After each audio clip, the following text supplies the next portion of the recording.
Steel Curtain Network.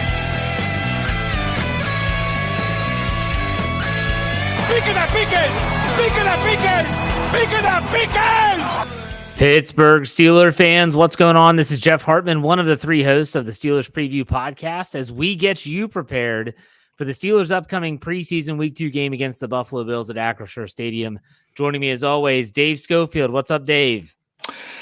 Not too much, Jeff, other than getting ready for game number 2. It feels like this is what we should be doing now. Yeah, that's absolutely right. Get the wheels a-turning. Brian Davis, what's up? I am living the dream, and I hope the dream continues throughout 2023 for my black and gold. There you go. I love it. So before we jump the gun and start talking about, this upcoming game and who's going to play and who's not, what Mike Tomlin talked about in his press conference today on Thursday, I want to go back and can we revisit training camp for a second? Because it just seemed like it went by in the blink of an eye. Training camp is officially over. The players, the organization, they're probably already back in Pittsburgh, and St. Vincent College is being torn down and the equipment's moved back, all that fun stuff. Oh, the college isn't being torn down. No, but hey, I actually had, it's funny, a quick sidebar. I actually had a player of mine, he played at St. Vincent. He played lacrosse for them, and he would they would hire athletes to stay and help out in the summertime. And he was one of the guys that would cart Steelers to and from the fields and stuff. He said, man, they bring all of their weight equipment. He said they don't use anything of St. Vincent. They bring everything. It's like they bring the whole gym. Nice. It's a big, like, multi-truckload thing. But anyways, I want to ask you all about disappointments, and then we're going to finish on a positive.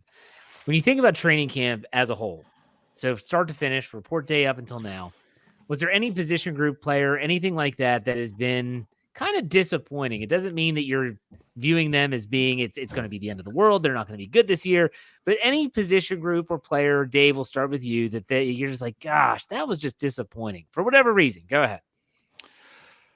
Oh, you know what? There hasn't been very much disappointing. I'm going to throw it out there. Let's go wide receiver. Not at the top, just from top to bottom. It felt like there was going to be so many guys that it was like, oh my goodness, how are the Steelers going to have to find a way to keep some more of these extra guys? It just doesn't seem to be quite as much as you get down the depth chart. It just seems a little bit top heavy. Okay, so wide receiver. Interesting. Brian, what about you? I'm kind of with Dave on this, and I kind of agree that there's not much that really disappointed me, but I expected to have an opportunity to hear so much more fanfare from the defensive backfield. And it seems with injuries and with Joey Porter Jr. not playing last week, being held out, with KZ and Keanu Neal not suiting up, and it kind of felt like that wasn't really addressed. That position was a place held last week. So we don't know too much except for what we saw from James Pierre, and that's just about it through the first preseason game. In camp, didn't give us much more. We saw some flashes of brilliance from Joey Porter Jr. in that back and forth battle with George Pickens, and that's great to hear. But I don't get a feel for how good Pat Peterson is. I don't have a feel for Levi Wallace right now with any news out of camp. I just don't have much of a feel for anything. That's a really good point. I think that I feel like the Corey Trice injury just kind of put a damper on a lot of the expectations for the secondary, especially from a depth standpoint. I like that. Dave, anything to add about Brian's? No, I kind of left that one because I didn't know to start offense, defense, and that was pretty much the two that I had was either wide receiver. And I completely agree with Brian because you just don't see that. And I like that he grouped the defensive backfield together. You haven't seen the safeties out there. You're talking about a 3-safety package, and for a while you had none of the 3 out there. Yeah. And then just Levi Wallace played 3 snaps in the preseason game. And they were all runs. That was it from what you expect to be the starting and significant secondary guys. So he's exactly right with that one. So I'm going to go with 2 players individually. And this does not mean one on offense and one on defense. This does not mean that I feel like these players are going to have substandard seasons or they're going to not be impressive. I just didn't hear anything about them. And Dave follows it closer than I do, probably because he does the tracker every day. But I mean, Nick Faribault is basically our tracker. I mean, he's pretty much because he gives so much good detail. Exactly, yeah. I'm always checking Nick Faribault's Twitter during training camp, seeing what's going on. I just didn't hear a lot about Cole Holcomb. I guess I had really high hopes for him coming in. The inside linebacker position was one that we were all pointing to and saying this needs addressed. They bring in Quan Alexander. You've heard about him. You've heard about Landon Roberts. You've even heard positive things about Mark Robinson. Maybe Cole Holcomb's just that guy that's doing his job and is never being talked about because all he's doing is his job. That's one. Yes. The second player. I want to know if it's the same one because there's one that I have. I want to hear you say it, though. I didn't know we were going individual players because I definitely have one. Who's your other one? My other one is Najee Harris. And again, I'm not saying that Mike Tomlin was very, very adamant today. You know, Najee does not need the physical repetitions as much as someone like Jalen Warren or Anthony McFarland. I get it. But there was never any talk, Najee's looking explosive. I mean, hell, listen to our Steel City insider. Jim Wexell has been downright. He looks sluggish. That's the opposite of what I want to hear. Again, not saying that it's going to be negative or it's going to be bad, but those two players, I guess, in my mind, when I was as training camp approached, and I'm thinking about players that I'm really hoping to hear positive things about. Those two were guys that I was hoping to hear positive things and just didn't hear anything really about. So take it for what it's worth. Dave, who were you going to say? And I want to know if Brian agrees with me on this one and with Jeff Hollis. I haven't heard anything about Chris Boswell. No, you're right. I haven't either. Nothing. I can't think of hearing anything from Boswell. We've heard about Big Press, but not Chris Boswell, who apparently was just punting them off the field. I'm like off the field in a good way today. I mean, but yeah, I assume, maybe it's Steelers fans taking him for granted or whatnot. But yeah, I'm just surprised, especially coming off, a little bit of a down year last year. I haven't heard anything. Yeah. Go ahead, Brian. I'm going to go ahead and weigh in on this. I kind of think that you don't hear as much about the established stars with the exception of a couple things. And a lot of the time it's based on how they're faring up against a rookie or how the rookie's faring up against them. Look, I haven't heard a lot about Alex Highsmith, but I heard about Alex Highsmith when Broderick Jones was struggling against him. And it was a Broderick Jones conversation. I heard, there wasn't a lot of TJ Watt until last week. You heard the fact that Mike Tomlin was yelling, well, somebody blocked TJ. But not a lot of people were talking about him, but they were talking about him when when Darnell Washington blocked him, or when he beat Washington next time. So you know what? I think that we're so enamored with a lot of the new guys. Now, Cole Holcomb, I agree with you. That's kind of a guy that you want to hear about. For Boswell, I don't expect to hear anything about Boswell, just like I don't want to hear anything about an offensive lineman in the regular season unless I hear James Daniels' name, the better in the regular season. So I think it's kind of no news is good news with a lot of the established veterans. I don't know if that's the thing with Najee Harris, but what were we talking about Najee last year? It was that dreaded woman, Liz Frank. That's what we were hearing about him last year in training camp. So, we probably want to hear a little bit more, but I think sometimes we take for granted the fact that we're going to hear about new and struggling guys and people that need to step up a lot more in camp. So let's flip the script now. We just talked about players that maybe, or position groups that were not disappointing, but maybe we were just hoping for more. Let's go into the positive realm of a player or position group that maybe you didn't have high expectations for, but man, they actually turned it around and are turning heads. Is there any position group or player that fits that narrative, Dave? Well, if I want to go position group first, it's actually the position group from the number one guy you mentioned didn't hear it about. Just so much more coming from inside linebacker when you think about how concerning it was for Steelers fans heading into training camp. So you didn't know what you had in Landon Roberts. You didn't know what you had in Cole Holcomb. And Mark Robinson was coming into his third year playing linebacker as a second-year, seventh-round draft pick. That's what you had. And other than Nick Kay and Tanner Muse at the bottom of the list, well, not bottom of the list, but further down the list. So to me, I don't know if it's all about just signing Alexander, but between Alexander and hearing about Robinson smacking people and hearing about Landon Roberts smacking people, I'm much more encouraged about the inside linebackers than I was before training camp started. That's a good, I like that. A good positive spin. Brian, what about you? Any thoughts on that, or do you want to go into yours? I think that's absolutely on the mark. That if this was Family Feud, that would be my number one answer as well.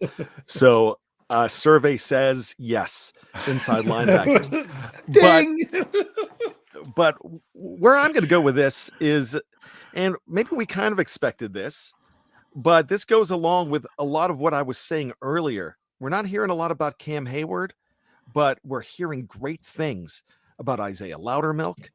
We're hearing amazing things about Keanu Benton and positive things from Armon Watts as well. And DeMarvin Leal is laying people out too. Mm-hmm. So Fahoko.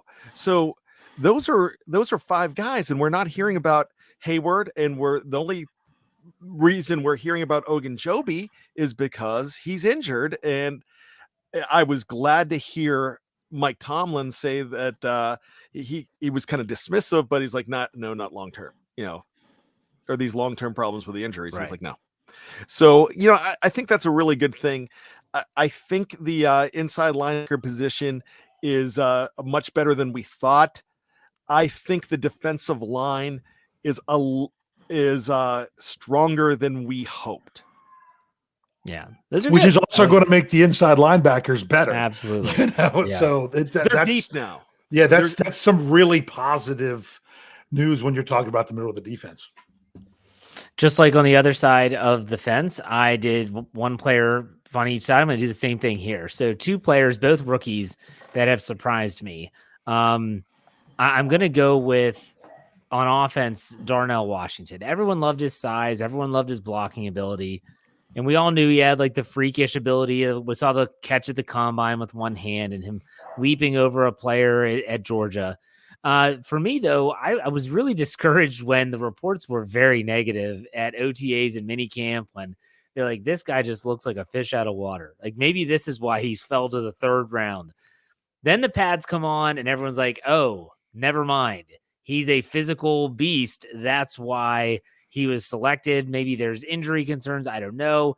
He seems to be really impressive, and he could be a very interesting piece of the Matt Canada puzzle in terms of mismatches this year. So I was very happy that played out the way it did during training camp once the pads came on. The next is a rookie that, honestly, I tabbed this guy when they selected him in the 4th round as nothing but a special teams ace. All right, let's be that special teams demon. Go down with your hair on fire and go make a play.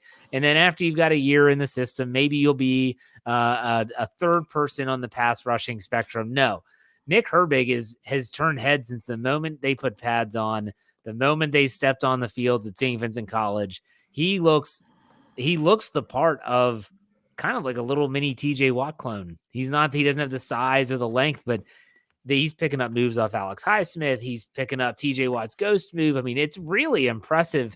And we saw it against Tampa Bay on Friday night. That was what I kept saying was, I want to see it in an actual game. Like, don't just do it against LaRaven Clark. Give it to me in an actual game. And he did it. 1.5 sacks. Some might say should have had 2, but still, it doesn't matter. I would love to see Nick Herbig continue on this ascension process and really be, you don't just have 3 with Marcus Golden. You have 4 potential pass rushers. Think about those dynamics. That would be something else. So those are the 2 guys that I have been pleasantly surprised with in Washington and Herbig. Anything to say about that, Dave? Yeah. Well, now I'm trying to remember which one I wanted to say first. Okay. Washington, his very first play that he was out there was I think it was a stretch play or whatever, and he was blocked at the end. And he didn't move his man down the field as he was stretching wide, and his guy ends up coming off to make the tackle. I'm like, oh, Don't tell me he's going to be a guy that gets in the game. Yeah, one snap does not a game make, because that was probably, it wasn't a bad rep, but that was probably his worst rep of the game, and it was his very first one. To me, that equates to that's his OTAs getting out of the system, and then the rest of the preseason was his training camp, or the rest of that game was his training camp. As for Nick Herbig, making sure I'm getting the right one, I said it on Tuesday night on Scobro. You said about him being a special teams ace. I said, he's a 4th round pick. Think of a guy like Buddy Johnson. He could be a guy that makes the team, but doesn't get a helmet each week. There ain't no way that's going to be the case the way it's looking right now. I mean, if it is, people I think are going to be extremely disappointed, because he has really gone out there and shown his worth with all that he can do. And just think of the people that said, oh, well, just look at him, look at his size and his measurables and everything else. He's ultimately going to be moving to inside linebacker. We talking about that now? No, not the way he's playing on the outside. Not the way he's playing on the outside. So those two are fantastic examples, Jeff. Yeah. Brian, anything to add? Darnell Washington, the fear with him was that he was too good to be true. And a lot of what you said, Jeff, not only that, the fact that, he has the size and he looks good, but then he doesn't look good in shorts. And a lot of that was, there's doubt creeping in on a lot of people, because there's so many fans feel like their team wins the draft. And look at some of the drafts that we thought the Steelers won. Sutton Smith, we thought, could be the next, great player. He could be the next guy. And, he really wasn't. And a lot of these players, I could go back to 2002 and Alonzo Jackson, who was a 2nd round pick. So we've seen that disappointment before. And you praise a guy, and then you start thinking, wait, was he the first option at Georgia? Is he just a product of the hype machine? And then we were starting to think that at OTAs because of the reports we were getting. But shorts are like the foreword of the book. The in pads, that's when the story starts. And the story ends when you take those pads off for the last time. And hopefully that's 10 years from now or 15 years from now. And it seems like you kind of really like the story that they're telling with Darnell Washington now. And maybe it's a good thing that those expectations were a little bit curbed. That enthusiasm was not as much as it was. Now this could go back too. You could really think about last year. There were people excited about Connor Hayward, and then he disappeared a lot in the first part of the season. And at the end, we got to see who he really was and get excited about him. And now we're getting really excited about what he's doing now. As far as Nick Herbig, I was thinking that he was not. I was thinking even worse than you. A lot of people were playing the nepotism card. I really don't believe in that. I think that's always, a good thing when you have a brother of a player, even though Nate has not been on the team that long. He just showed up this year. He's a newcomer as well. But you have a chance when you have a guy in-house that you could talk to and find out about your brother. That's a big thing. Now, we found out more about Nick Herbig today and Keanu Benton as well. And Mike Tomlin said something just very poignant. And it was this. He's like, well, Wisconsin, under Jim Leonard, they run the same type of system that we have. So these guys, this is why we look at guys like TJ and Loudermilk and these two guys this year. So when they're looking for specific things, and they first look at Wisconsin and they look at Madison and think, who here in Madison is a future Steeler? Who would look good wearing black and gold? So it's a surprise to us, but they had him scouted well, and they knew that he was for real. It's a lot different taking a reach at number 4 than it is at 6B or 7. You're right. Absolutely right. So kind of puts a bow on training camp, and we're going to talk about the Buffalo Bills week 2 preseason game, get you all ready, let you know what our expectations are, players to maybe keep an eye on, things that we're hoping to see, hoping that we're not to see. We'll do some over under and some trivia coming up right after this break. Stay tuned.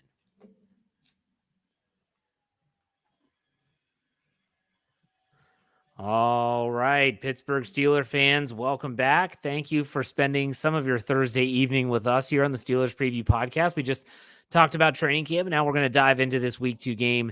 Just a quick note, Mike Tomlin, 3 players are definitely not going to play this week. That is Nate Herbig with a shoulder, Trey Norwood with the hockey lower body injury, and Dave, who am I forgetting? Oh, Larry Ogunjobi with a foot.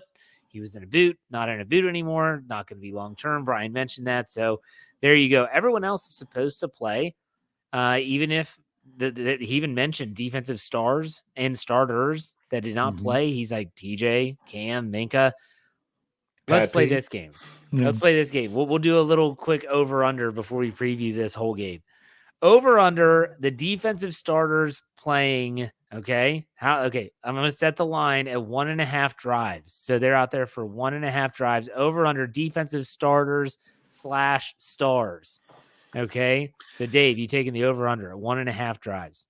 Okay. You're talking about mainly the players that he listed that did not play last time. Yeah. I'm talking about like Cam and TJ and Minka primary. Yeah. Pat removing Joey Porter Jr. from that group, because I think that'd be, I'm actually going to go under. I think those guys are going to be treated this game how Highsmith and Levi Wallace were last game. And then Highsmith and Levi Wallace are going to see an additional drive, and like in a Landon Roberts and things like that. So I'll go under, but honestly, it wouldn't shock me if they do a 3 and out, if he gave them 2. So we'll see. I don't want him to, but anyways, keep him off the field. Brian, what about you? Over under 1.5? Well, I'm thinking here that, everything Dave said has merit, but I'm going to go over just slightly, because it's not going to be more than 2. I will say that if this was 2.5, I'm definitely going under, but 1.5 is such a great line here. I'm going to go 2 because I really think that you might see just a little bit more, because it is week 2, because things have changed now. Now, last year we saw week 3 of the preseason. We saw TJ Watt get hurt. Yeah. And he played a good bit of a half. So I'm wondering if they're going to see everything they need to see from the Minkas and the Cams and the TJs, and kind of give them two series this week and shelf them and see how they're going to shape the bottom of the roster. I'm going to take the under. I think they play maybe a drive and then they get out of there. It doesn't matter what Josh Allen is, how long he's playing, get him out. I keep replaying week 3 last year and TJ getting rolled up on by TJ Hawkinson and just thinking to myself, don't need to deal with that. Put him in bubble wrap. He's fine. All right. No, Dave, do you have anything to say? I was just going to say, trying to throw it out there. What would you say if instead of by drive, if you set it by plays? And you set that at, how many plays? You set that at something like, 8.5. 8.5, I would say over. See, to me, I'm taking the under on an 8.5. I think it could be 2 drives, but maybe not even. So you're just hoping that it's like a dominant performance. Yes, I could, and if it's a longer first drive, then I think they're only going to get 1. You're probably right. Right. Let's go to the offense. Mike Tomlin said, hey, everyone played last week and they're expected to play a little bit longer. So I'll do the over-under game here as well. We'll just set it at 1 quarter. So do you think they're going to play more than a quarter, less than a quarter? And I'll even let you push if you say that they're just going to play the first quarter and then they're going to get out of there. Dave, we'll start with you. Ooh, I'm going to take the push because to me, it comes down to the coin flip. Are the Steelers going to start on offense or are they going to start on defense? If they start on offense and they get maybe into a 3rd drive in the first quarter, I don't think they'll be out there. But if they start off on defense and they only get 2 drives in the first quarter, then that's something I can see. I think they're going to get 2 drives this time. Okay. Brian, what about you? You know what? Let's go ahead and take under for a guy like Kenny Pickett. I think 2 drives would be enough. And I think they actually want to see a whole lot more. And I still think they want to see more Tanner Morgan and to maybe erase a little bit of what they saw last week. And they're probably going to want to see a little more Mitch Trubisky as well. So did you say over or under? Because I got to remember to write these down. I said under. Under. I'm going to say under as well, but I think again, this is all performance based. Like Dave said with defense, if you go into the minutia of specific plays, what number that is, for me, if they go out there and Kenny Pickett has 2 drives that looked an awful lot like last Friday night and they go down and score 2 touchdowns, then Mike Tomlin's probably saying, good job, guys, have a seat. Let's let the other guys have some time. But if they go 3 and out, I could see him saying, you all are sticking it out there till you figure this out. So let's stay out there. So it's going to be interesting. I will take the under on that last one, like I said. But with Buffalo playing their starters, at least offensive starters, for about a quarter and a half, Sean McDermott said that on Thursday in his press conference. It's going to be a good matchup for the defense. The Steelers will have their ones, and the Buffalo ones will be out there. Something to keep your eye on. But let's talk about expectations for this game. Dave, you really outlined this well in your Stat Geek podcast Thursday morning. Is your second week doing it? You kind of went sacks, points, etc. So, but from a gameplay perspective, what are you looking for from the offense in this game? Not necessarily specific data points or anything like that, but what are you thinking the Steelers are going to want to do when they go out there on offense? Dave, we'll start with you. Let's see. You want to, I'm going to say sustain drives and take care of the football. Okay. That's that was the Steelers' MO last year in the second half, right? Yeah. That's good. Brian, what about you? I want to see first team offense score, and at least once. And when I say at least once, I'd like to see them in the end zone. And if I see them reach the end zone one time, I'm happy. I don't have a problem with that. I want to see 20 points plus again. I really think that's important for this team, but I'd like to see most of it. I want to see most of their points in the first 3 quarters. Okay. Now, I didn't, on my Let's Ride podcast, which airs tomorrow, Friday, I talk about what I'm looking for. I'll just say 2 things on the offensive side that I mentioned there. I want us to continue to see third down success. So I think back to Kenny Pickett's lone drive against Tampa Bay. He converted, I think, 2 third downs, if I remember correctly. Yes. One to Pat Freiermuth. Which was the touchdown? Well, didn't he convert on to Pat Freiermuth, or was that second down? I know the Deontay Johnson that was second down. Okay. Yeah. Okay, so there was a conversion. I've broken down that drive a bunch of times because that's all we got from the first team. So I've watched it a lot. So, but he did convert to third down. I think 3rd and 10 to Deontay Johnson, and then the touchdown. So that touchdown's a good segue. I want to see third down success, but I also want to see explosive plays. We got a taste of that against the Tampa Bay Buccaneers in the 33-yard touchdown, the 67-yard touchdown pass to Calvin Austin III, who I want to bring up because I'm really excited about that young man as well. So I want to continue to see the offense not just kind of matriculate their way down the field, but also be able to get chunk plays. You see this in training camp all the time. They're saying, oh, wow, they just hit Najee on a little screen pass, would have gone for 40 plus. Jaylen Warren breaks through the line, huge hole, could have been a 30 plus gain.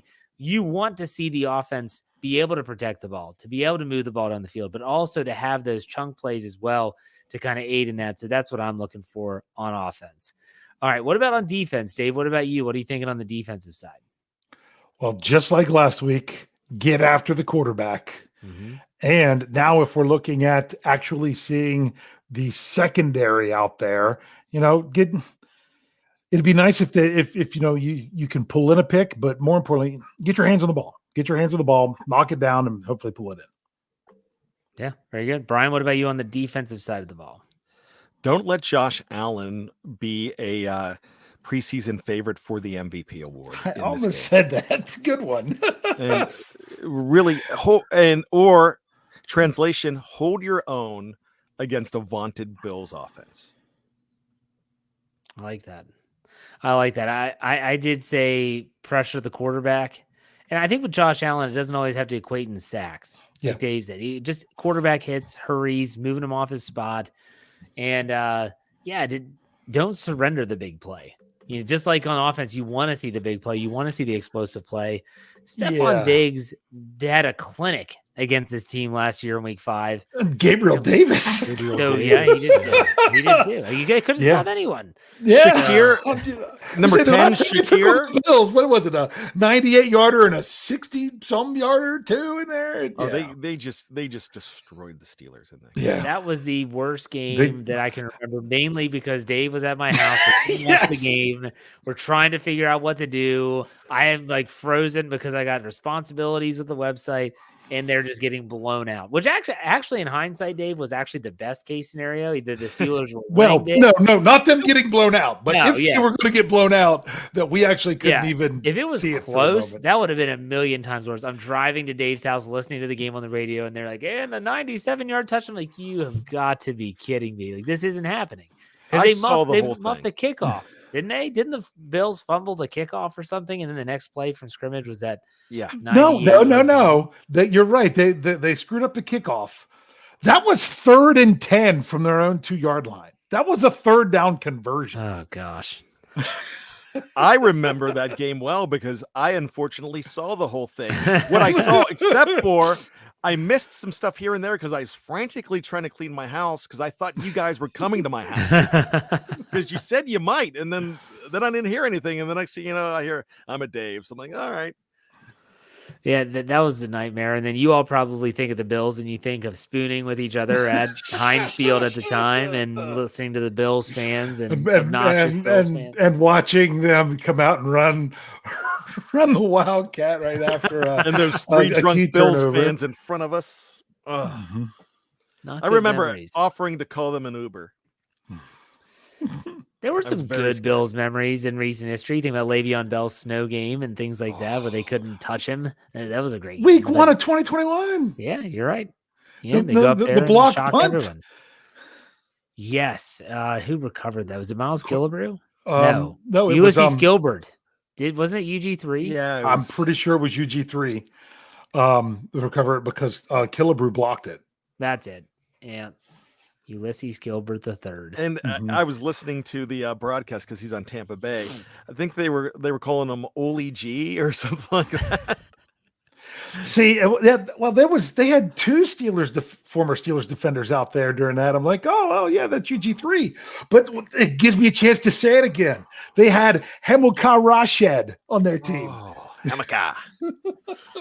Oh my gosh. Okay, so let's talk about some individuals that you're just looking forward to seeing in this game on Saturday. Just players you're like, you know what? I just want to see what they can do. Dave, it could be offense, defense, doesn't matter. Who do you got? Who do I want to see? All right. Well, I'll start outside the box. I want to see some big press punting in a game. That's true. You know, that I do want to see that. Although if he doesn't get an opportunity to punt because the Steelers don't have to, I'll take it. And then the other thing I want to see is Calvin Austin III returning punts in the game because Mike Tomlin talked about that today, how last week he wanted Ant Mac and CA3 to focus on offense and that they will be out there more on special teams this week. So I would like to see CA3 returning punts, big press kicking punts. Actually, I don't really. You know what? They can get stopped one time and he can punt once. And I just wanted to make the best of it. But people worry about his consistency. Well, let's just not worry about him having to be consistent because he barely has to punt at all. And I'll stop there and then let you guys go. You went the specialist route. That's fine. Brian, what about you? Are there any individual players you're looking to see on Saturday? I'm going to go one on offense and one on defense. Okay. And I'm going to surprise a lot of people when I say this, but Allen Robinson, I feel like I haven't seen a lot of him. Yep. And I know he's been around. Especially, I want to see that special connection with Kenny Pickett. On the defensive side of the ball, you know, of course, everyone knows the obvious one. Yep. So I'm not even going to say that because we definitely want to see this guy.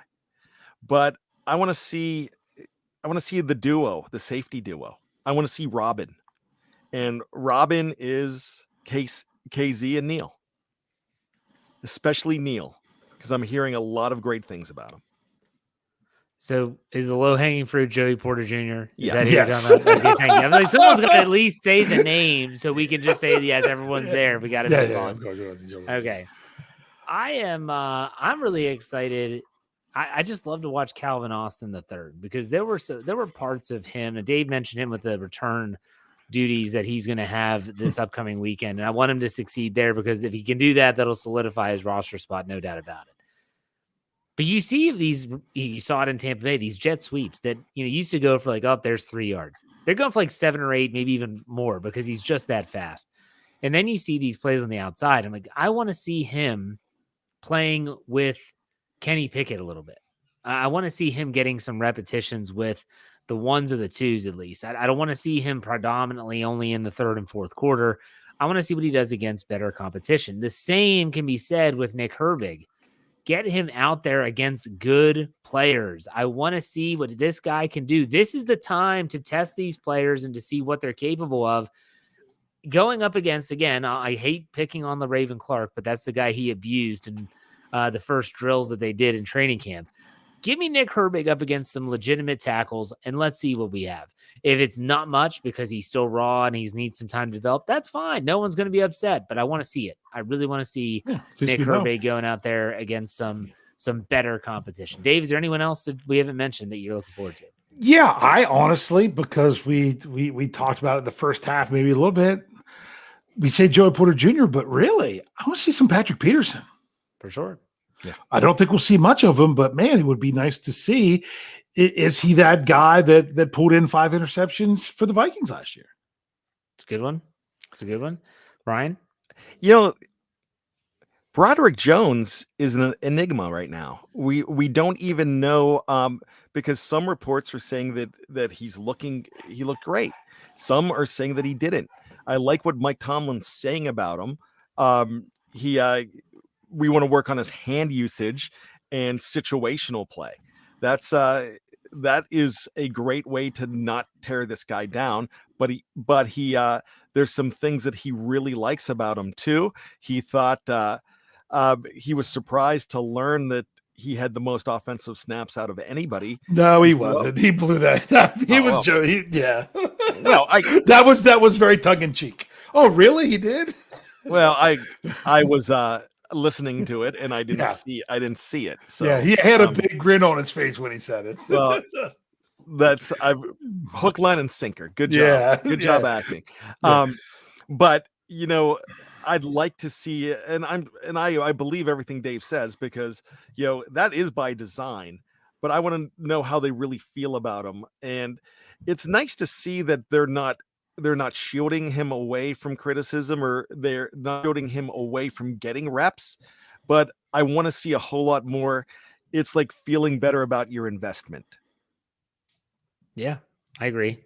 I'm going to give you one more player, and this is someone that if anyone's out there and you're like, okay, it's the end of the 3rd quarter, we're going into the 4th, starters are all out. What am I watching? Like, give me someone to keep an eye on. What number is Spencer Anderson, Dave? Do you know off the top of your head? 74, I think he is. Okay. Yes. Watch number 74.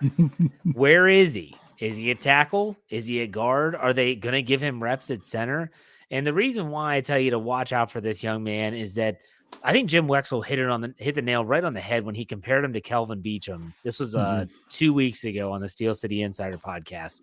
And Kelvin Beachum was kind of that do-it-all guy as a 7th round draft pick. And he was just, hey, I'll play wherever. You need me at center, I'll snap the ball. You need me at guard, sure. Tackle, let's do it. And he's made himself a nice little career as a tackle. This guy is pushing for a roster spot. And he's someone that could maybe upend a Kendrick Green and bump him off the 53 if he has some good performances. So Spencer Anderson, that's the nitty gritty. That's the guys on the line. Keep an eye out for Spencer Anderson because if he plays well, he's going to be pressing. I always said, hey, this guy, if he's a practice squatter, that's great. He might actually be pushing for more than that. Dave, go ahead. I agree. I have one more name that I'm going to throw out there, and I don't have a number yet. But I'll get it because I have to look it up and update everything. Yeah. And it's not, I don't think it's to actually make the 53, but to really to go with the practice squad.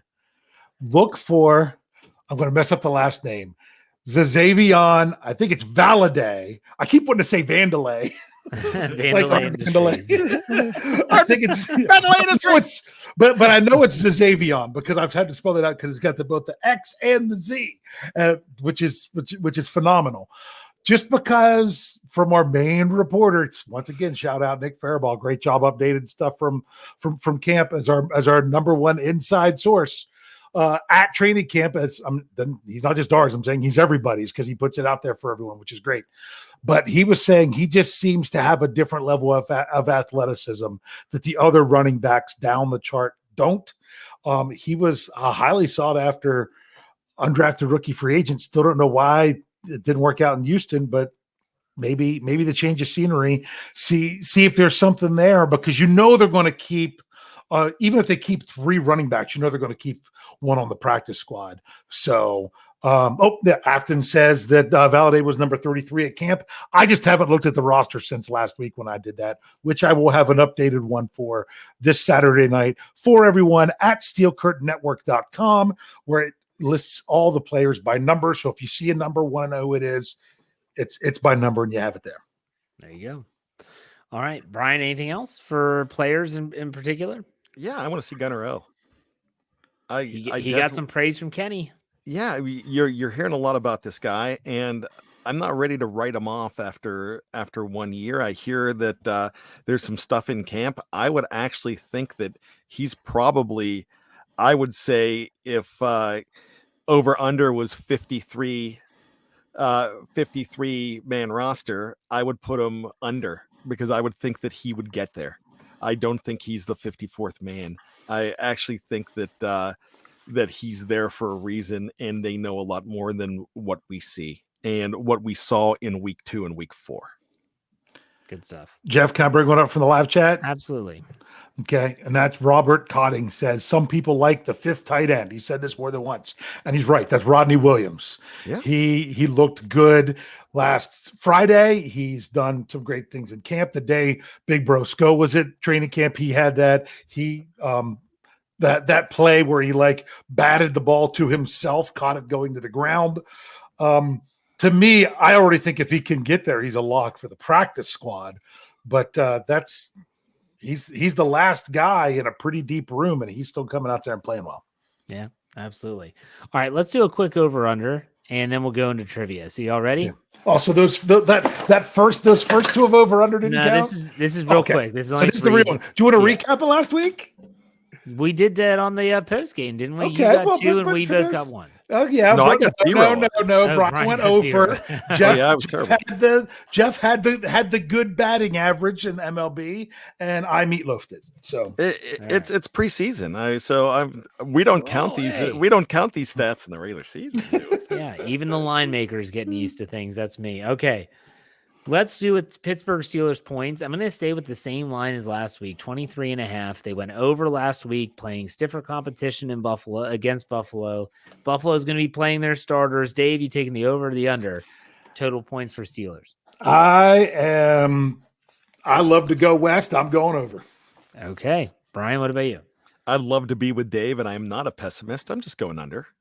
All right. I'm going to go under, but barely under. So I'm going to take. I'm still putting it at 24 points, and you say 23 and a half. So that's why I'm. All right, let's go with defensive takeaways.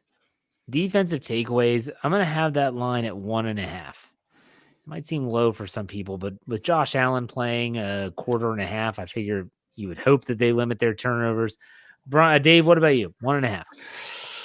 I'm erasing it already. I started to go under, but you know what? I'm going to go over, because that's one thing with Buffalo last year. They were not known as a team that really did a great job of taking care of the ball. So therefore, now it could be that they're overemphasizing that this year, which could make it go under. So I'm talking myself back and forth because you set such a good line, but let's have some fun with it. I'll go over. All right, Brian? I'm going to go under. Okay, I'm going to go over. I think they're going to get 2. Okay, and then last one are Steelers sacking Buffalo Bills quarterbacks.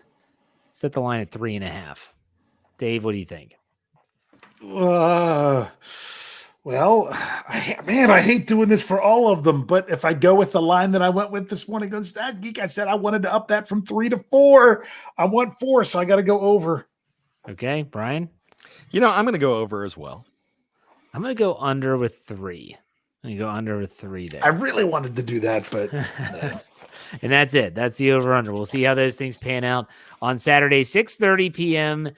Pittsburgh time, only on NFL Plus, unless you're local and you're getting the local feed. So keep that in the back of your mind. All right, do you both have trivia? now, hey, can I say something about that though? Yeah. If you did not sign up for a free 7-day trial of NFL Plus for the first game, you can get a free trial of NFL Plus, and it will give you the last 2 games.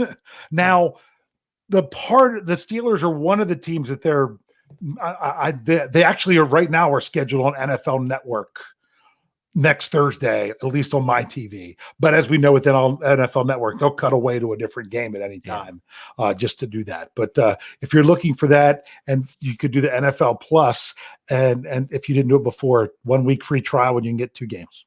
There you go. Good point.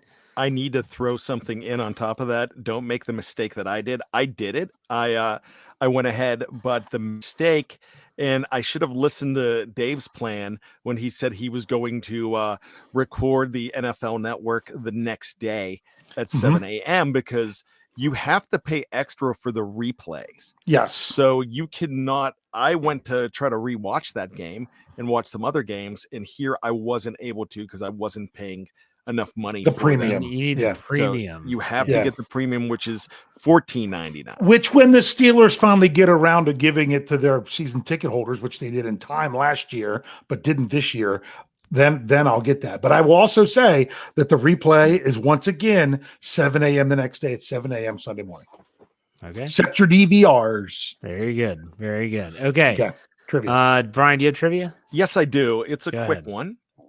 So, we've talked in the past about famous Bills and Steelers that share ties, and we have one right now on the team. Definite. Everybody knows Levi Wallace was a Bill, undrafted free agent out of Alabama. But there was a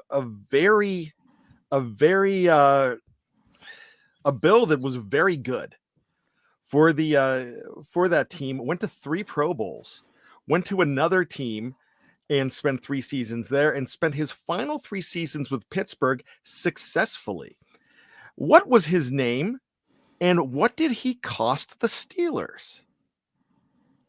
So he was a 3-time Pro Bowler in Buffalo. Yes. Went somewhere else and then finished his career with the Steelers. Yes.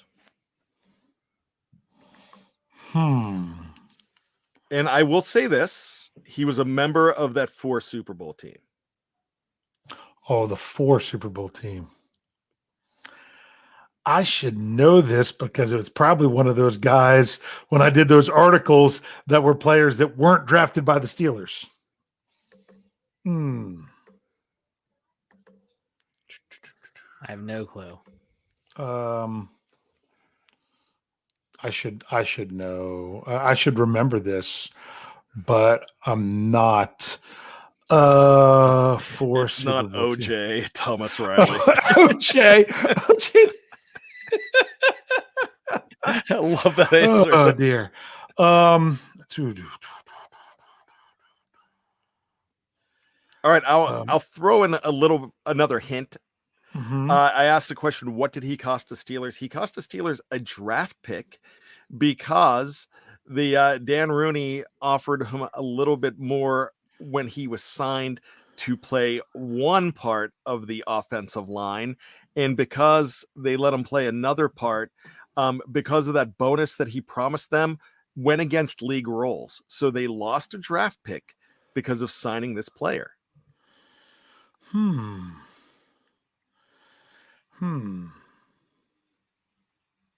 he was with all 4 Steelers. No, all 4 Buffalo Bills Super Bowl teams. Oh, I thought you said all 4 of the Steelers. That's what I thought too. That's what I thought you meant. Oh, I'm sorry. All 4 Buffalo Bills Steeler teams. All 4 of the. So you're because remember he only played 3 years for the Steelers. That would probably make sense. So let's see.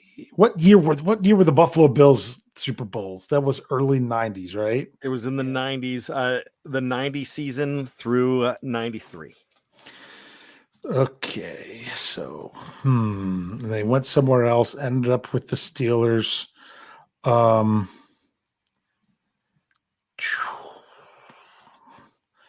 This is a Jeff. You got anything?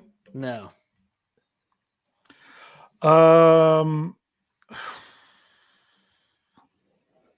He started 16 games for the Steelers in 1996 and 1997 when they went to the AFC Championship game.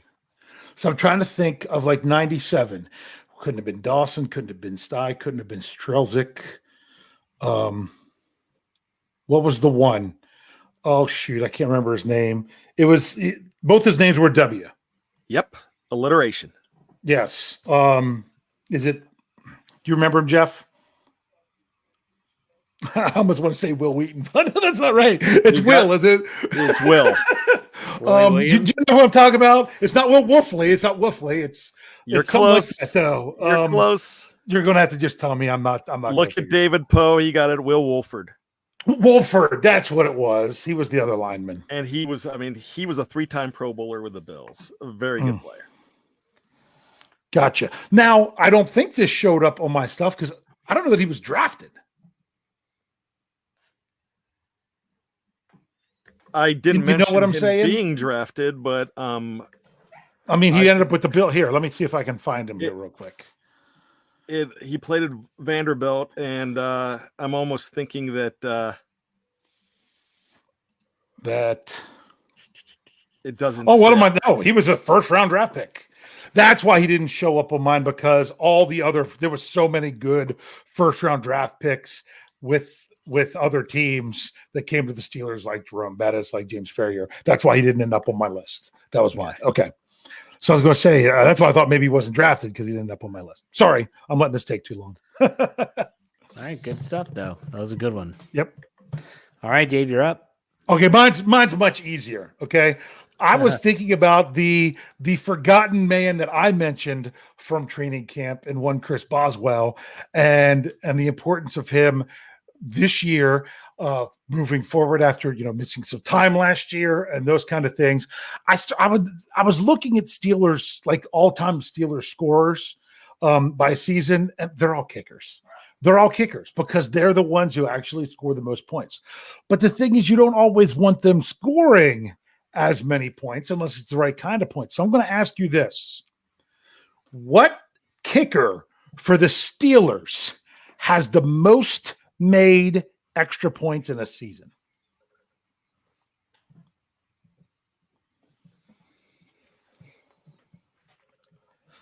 I'm going to say Sean Sweezum. That's where I was going to go. Okay. But I'll take give me Gary Anderson since he took my answer. Okay. Well, I was actually going to also do this. I'm like, there are 4 Steelers that have 45 or more extra points made in a season.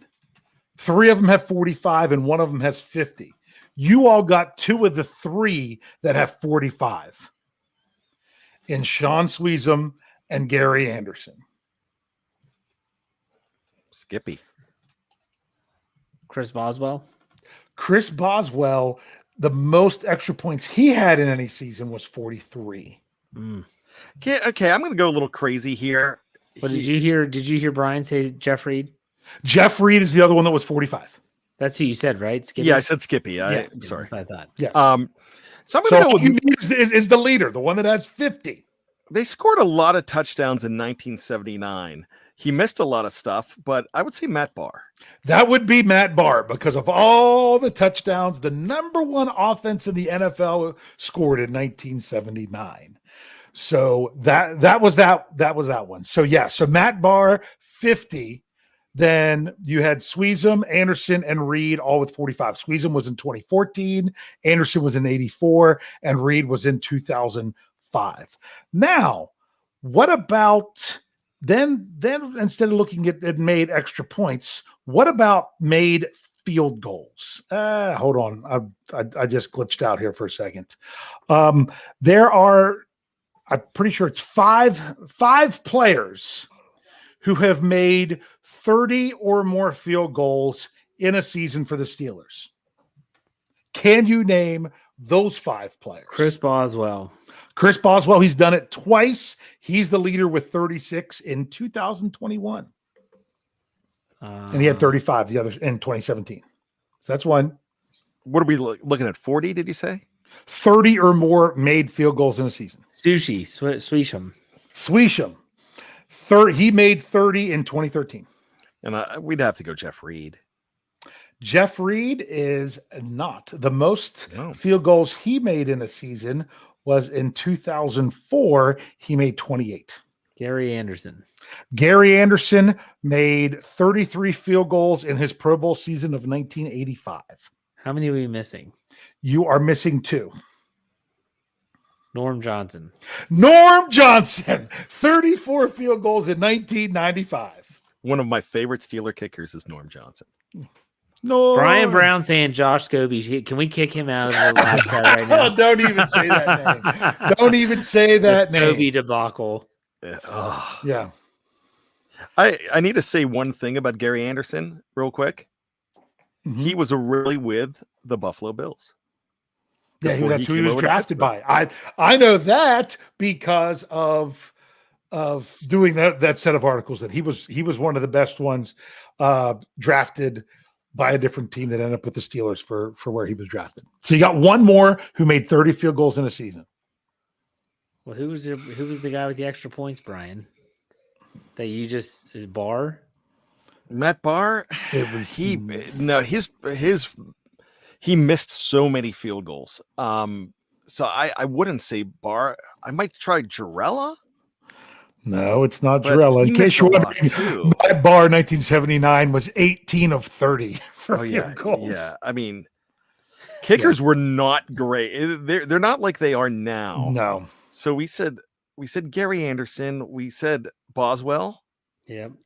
Boswell, Anderson, Norm Johnson, Sean Sweezum, and who are we missing? This is Chris Brown. Chris Brown! It's Chris Brown in 2001. Merry Christmas to us all. Yes. There you go. Good stuff. Yeah. Good stuff. All right, let's finish this up with some final thoughts. Brian, we'll start with you. All right. I am going to say this. This is going to be controversial. I don't care because it's how I feel, and I'm at that point in my life. I'm rooting for Kendrick Green to make the Pittsburgh Steelers, but I am not rooting for Kendrick Green to make the Pittsburgh Steelers as a fullback. I don't care about that. I don't care about that whatsoever. For me, if Kendrick Green turns his career around, I want him to do it as an offensive lineman and be productive of that. I'd rather him work on that craft than work on anything else. That's all I've got to say about that. Okay. Dave Schofield, final thoughts. All right, I'll just piggyback off Brian.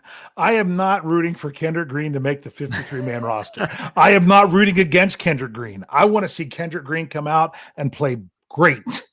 I just want to see Spencer Anderson play better and take the spot from him. And you could say, is there room for both of them on the roster? Only if they trade someone like a Kevin Dodson. Not saying they should or they will, but that's the biggest possibility. Or if someone gets injured, don't want to see that at all. So that's what I'm saying. No offense, Brian. I don't think you took offense by it anyway. And the whole reason I did my trivia is because we got to remember kickers are people too. Amen. All right. So make sure you check us out on Saturday night after the game. The three of us will be on for another post-game show. So check us out here, Dave. When are we on next week? Because they play on Thursday. Oh. Then we'll be the post-game show. Yeah, we'll be the post-game show for sure. The question is, will we preview it beforehand? We'll figure it out. We'll let the other people do that. Yep. Okay. Executive decision. one less show for Jeff. That works. One less thing to worry about. Yeah. All right, Dave, why don't you send us out like we always do? Hey. All right. We'll see you next week at some point. Take it easy.